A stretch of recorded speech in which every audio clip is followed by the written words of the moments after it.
Good evening to all of you faithful viewers of Equinoxe Television, 6 p.m. by 6 o'clock. It's time for the news. We thank you so much for joining us. Our major stories right away. It is already 10 years and above since the Bakassi Peninsula was handed over to Cameroon.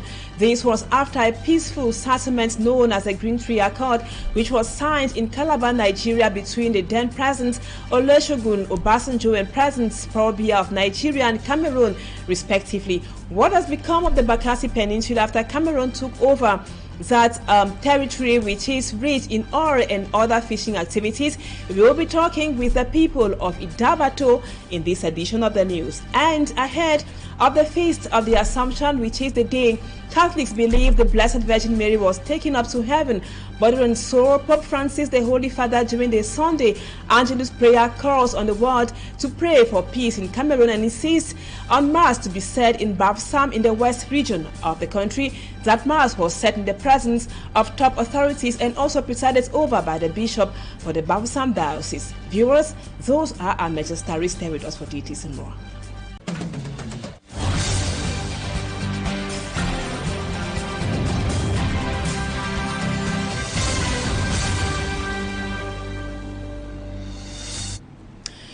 Welcome back, viewers. Thank you so much for always being with us. We told you a while ago in the headlines that today marks exactly 10 years and even above since Nigeria ceded the Bakassi Peninsula to Cameroon.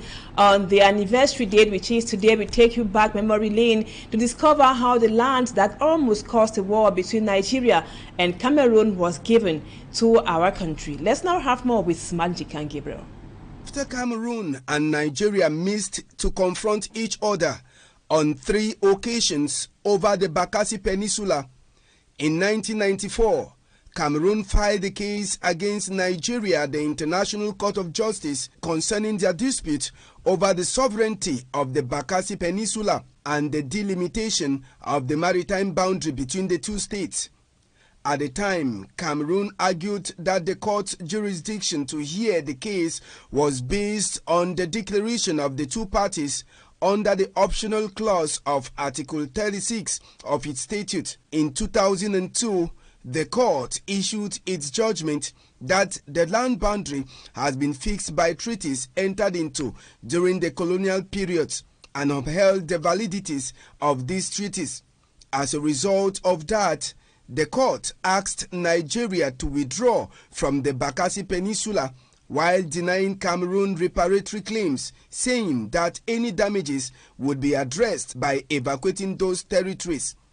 On June 12, 2006, then Nigerian President Olusegun Obasanjo and Cameroonian President Paul Biya signed the Green Tree Agreement concerning the withdrawal of troops and transfer of authority in the peninsula. With today's agreement on Bakassi Peninsula, a comprehensive resolution of the dispute is within our grasp.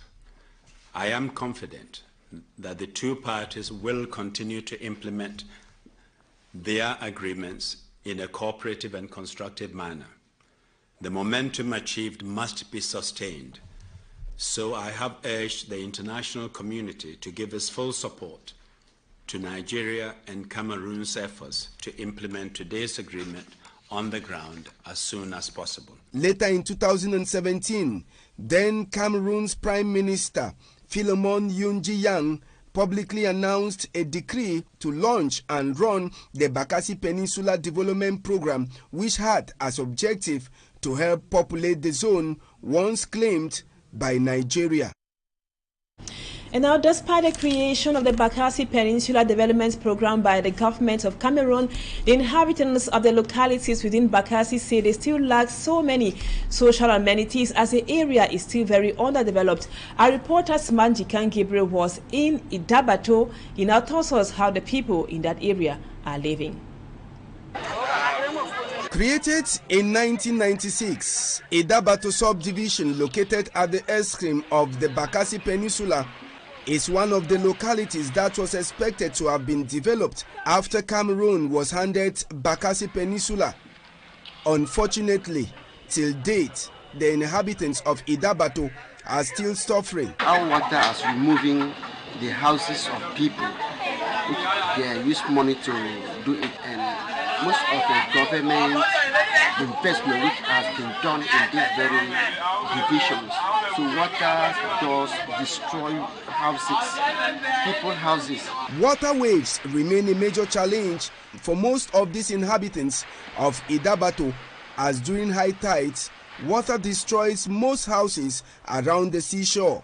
To curb this problem, embankments have been constructed around the shore, and people advised not to build around seashore. Apart from the problem of water waves, Idabato still remains underdeveloped, with several social amenities lacking, as the youth continue to cry for the government to empower them. We want government to establish so that they can employ us. We need a job that can sustain us. Idabato subdivision still lacks a good communication and internet connection. As Cameroon commemorates anniversary of the handing over of the Bakassi Peninsula, notwithstanding the creation of a committee to develop the zone by Cameroon's government, much work is still to be done, as several years gone that Cameroon took over Bakassi Peninsula from Nigeria. Things have not changed as many expected. We will be talking more about the handing over of Bakassi to Cameroon by Nigeria. That will be in the second part of the news. And now, after severe traffic congestion which happened, that was last week, on the National Road number 5, road users continue to decry the poor state of most roads across the national territory. Let's now take you again to discover the road linking Melong to Bafang and Bafang to Bafusam. The road our reporter Luciliengu Asia tells us has been degrading as the days go by. For years now, the National Road number 5, Melong Bafang, Bafusam, has been in a deplorable state. Road users complain before the year 2022, when Cameroon was to host the African Cup of Nations, the government promised to rehabilitate the stretch. Till today, nothing has been done. Since Cameroon was to host the African Cup of Nations, the government had to amend this road, but nothing. They mostly come here to throw gravel. From minor craters to larger ones, the stretch is a nightmare to road users who are not only victims of accidents, but also visit the garage on daily basis. A lot of holes on these roads. We get tire punctures every day. There is no way, honestly, we can't manage. In a day, we can have about 10 instances of a tire puncture. The quarry dust, which generates from the abandoned gravel, has exposed locals to eye problems, respiratory diseases, throat disorders, amongst others. J'ai le problème des yeux. Chaque jour quand il va aller au champ, les poussières me dérangent dans les yeux. Ça provoque tout le... Our children get sick every day. They cough a lot. Our children can no longer sleep in peace. Also, the soil is now made up of dust, which has a direct effect on plant nutrition and their growth. She says at first, when they cultivated maize by the roadside, it yielded, but today the poor state of the road and the dust has spoiled everything. For several years now, the National Road number 5, Melong Bafang and Bafang Bafusam, has been an ordeal for road users who access this stretch of road on daily basis. And now we take you to Kumba in the MOUYEME division of the Southwest region, where civil status registrars in that part of the country have called on the government of Cameroon to step up the sensitization of Cameroonians on the conditions to obtain civil status documents in the country. Meeting in Kumba, the civil status registrars say the lack of sensitization places them in challenging relationships with locals, which has been compounded by the Anglophone crisis. For me, I'm Frank Sander. Is our man on that beat. To the civil status registrars of the MOUYEME division, more needs to be done in sensitizing the population on how to acquire birth certificates. Normally, when you give birth to a child from 0 to 3 months, you come to the council with a hospital birth attestation for a birth certificate to be issued. But some people come after 3 months and then they don't want to follow the other procedure, thereby going through the court. They want that you must issue the birth certificate at the council, which is impossible. But most often, we always have parents that they will leave the hospital and go to their houses without coming for the birth certificates. And they will always come when that said document has expired. This situation gets more complicated when the process without birth certificate gets displaced. Basically, issue only where you're born. For example, you are born in Buea, you go to Buea and get your birth certificate. But when somebody comes and you tell the person that go to Buea and get your birth certificate, say no, just do it in Cuba, I'm a Cameroonian, of which is not possible. The law says your birth certificate can only be issued where you were born. Regarding marriages, for example, one of the difficulties lies with couples understanding the provisions of the law which states that marriages are officiated 30 days after the publication of bans. Some will come and they are in such a rush that they just want to celebrate or they want the mayor to just officiate. And when you try explaining to them, they think that maybe you are the one who does not know what you are doing. So it becomes a huge challenge as well to explain to them, making them to understand that it has to be done after a certain period of time. When they hear the name court marriage, they think that it's being done at the court. Like why court marriages are being done in the council. So they need to come to the council for the court marriage to be issued. And there's a procedure for that. If you want to get married, come to the council and get the formalities. You go prepare and then come and get your certificates. In Kumba, like in the rest of the Meme division of the Southwest region, the challenges have been worsened by the Anglophone crisis, which has led to more births in the forest without birth certificates. So it's very difficult to deal with the population, because I think it's because they are not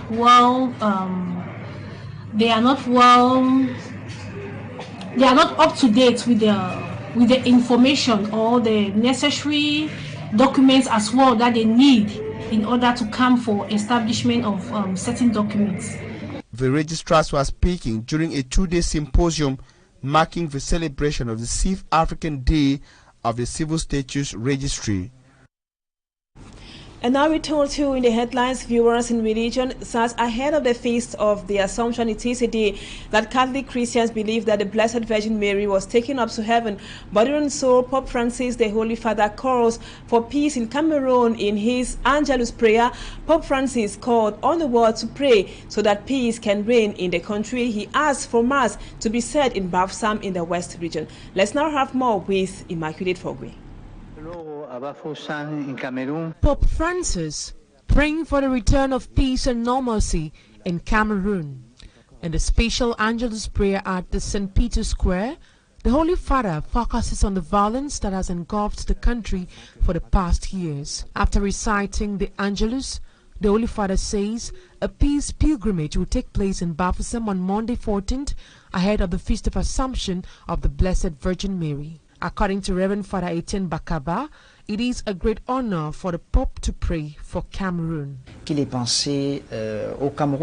not the first time that the Pope is praying for Cameroon. On the 1st of February, Cardinal Petro Paulin was sent to Bamenda. He presided over a mass there. He even handed over a pallium to the Archbishop while sending across a message of peace to the people of Bamenda.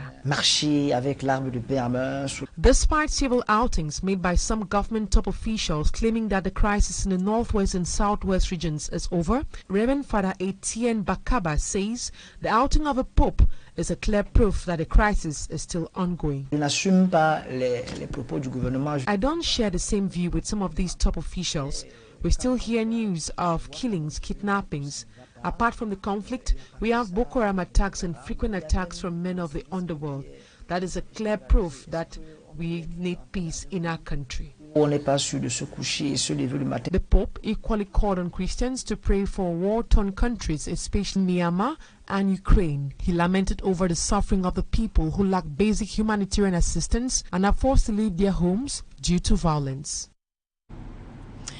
And now we take you out of our national frontiers. The West African Regional Bloc, ECOWAS, has confirmed or condemned plans by the junta in Niger to prosecute President Mohamed Bazoum. ECOWAS calls that another provocation and a contradiction of the purported intentions of the junta to peacefully restore constitutional order. The regional leaders have reiterated demand for Bazoum's immediate liberation. Babila Jonathan tells us more. After accepting to have direct talks with the West Africa Regional Bloc ECOWAS leaders, the military junta in Niger Republic decides to prosecute ousted President Mohamed Bazoum. This is seen by many observers as the latest sign of resistance. The junta said in a statement read out on state television that it had gathered evidence to prosecute the deposed president and his local and foreign accomplices for high treason and undermining the internal and external security of Niger. The junta did not give further details. A group of Nigerian Islamic scholars who met Niger's coup leader have said the general has agreed to hold direct talks and resolved a standoff with West African leaders. Sheikh Abdullahi Balalau, who led the Nigerian delegation, made the announcement Sunday, a day after his group held talks with General Abdurrahman Chani in the Nigerian capital, Niamey. Meantime, the Economic Community of West African States, ECOWAS, is still exploring its options to restore civilian rule in Niger, including potential military intervention. Despite criticism and warnings from across the continent and beyond, what is qualified by some analysts as a precipitated, unrealistic and unnecessary decision of military action is still on the table of ECOWAS leaders. That does it for the first part of the news, viewers. Don't go away. Talking Points comes up next. Stay with us.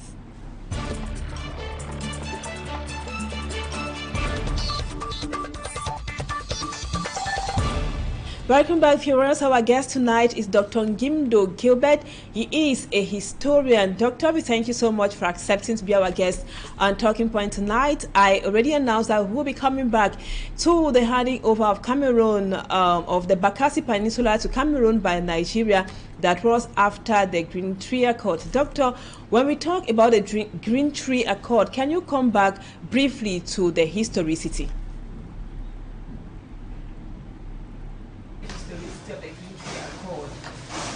Yeah, thank you. When I hear the Green Tree Accord signed in the USA between President Biya and the former President Olusegun Obasanjo of the Federal Republic of Nigeria, what comes vividly to my mind is the Anglo-German boundary agreement of 1893 that sanctioned the boundary between German Cameroon and the British Nigerian Protectorate. Now that war erupted as a result of the Bakassi, the belonging of Bakassi, in 2004, President Biya tabled the Bakassi Peninsula crisis to the International Court of Justice, which passed judgment in favor of Cameroon. And in 2006, President Obasanjo and President Biya signed the Green Tree Accord. The Green Tree Accord did not state that all Nigeria will immediately evacuate Bakassi. No, it had to be a progressive evacuation. Firstly, Cameroon administration had to settle there. Then Nigerians will progressively, according to a calendar laid down by the same Green Tree Accord, move out of that area. We are all witnesses to the fact that as it stands now, the actual implementation of the Green Tree Accord still has some loopholes, still has some potholes. It has not actually been implemented because of that feet dragging on both sides, on the part of Nigerians who do not actually want to withdraw because they still feel so attached to the area.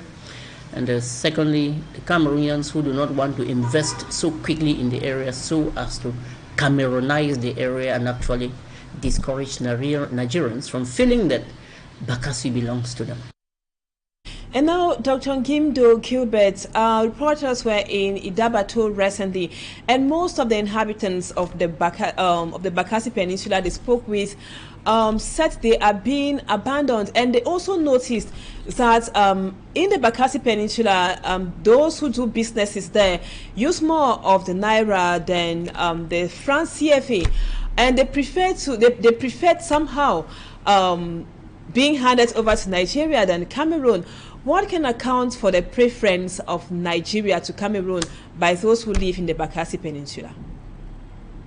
Thank you. I want us to first and foremost know that it's a very, very rich peninsula.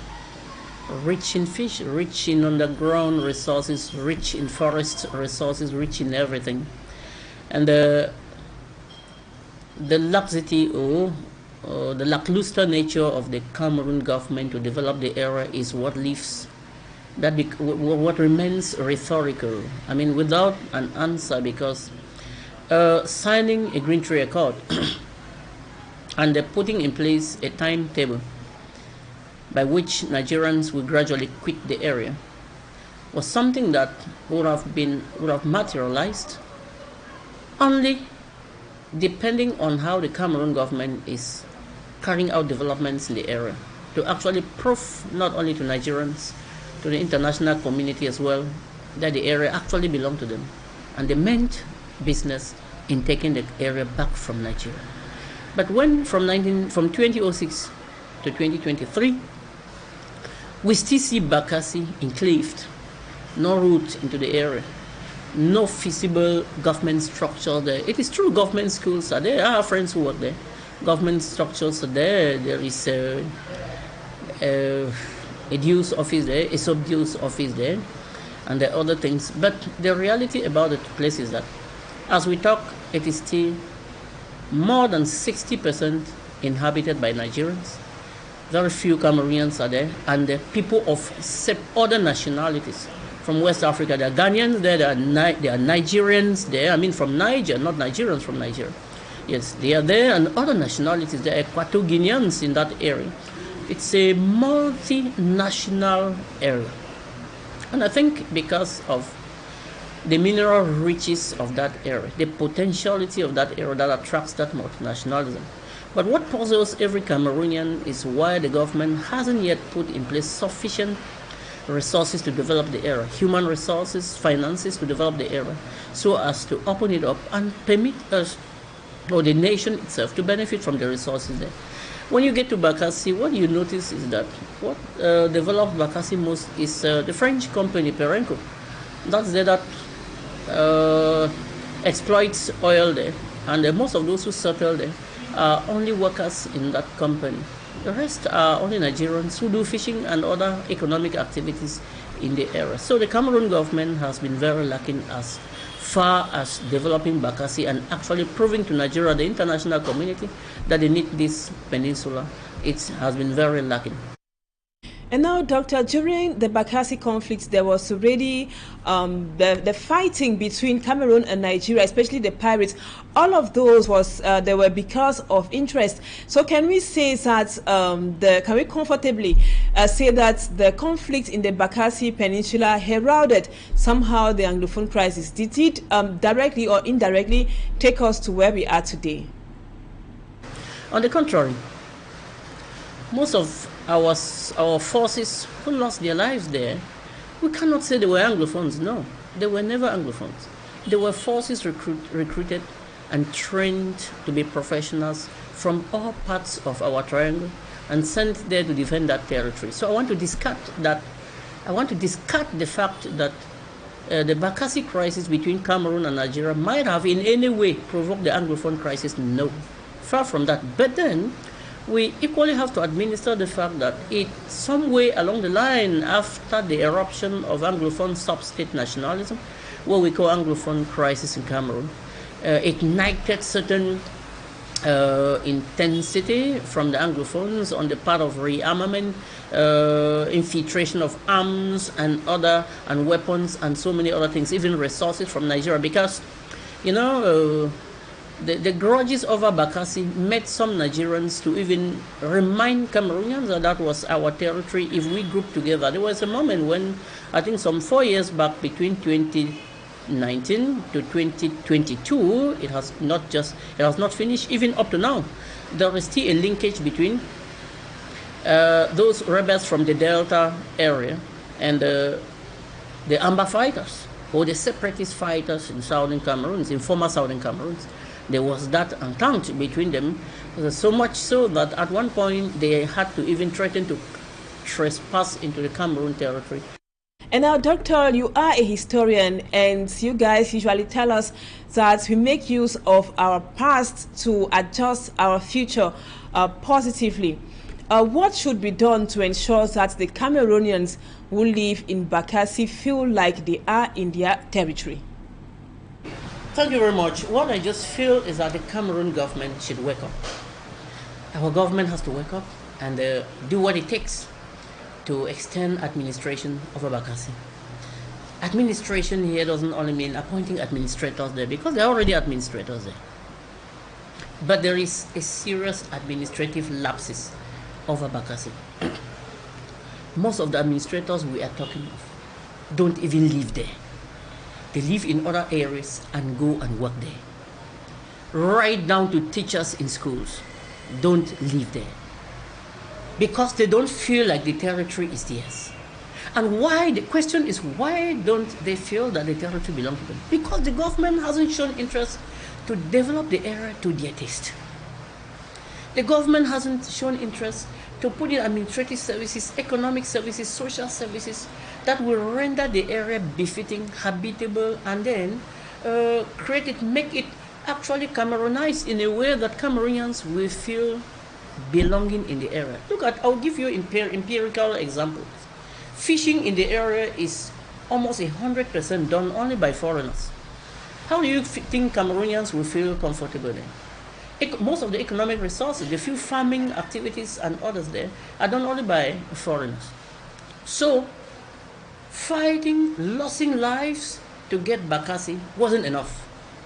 Developing Bakassi to appease Cameroonians know that the territory they fought and got, which was theirs, is actually theirs, is what is important.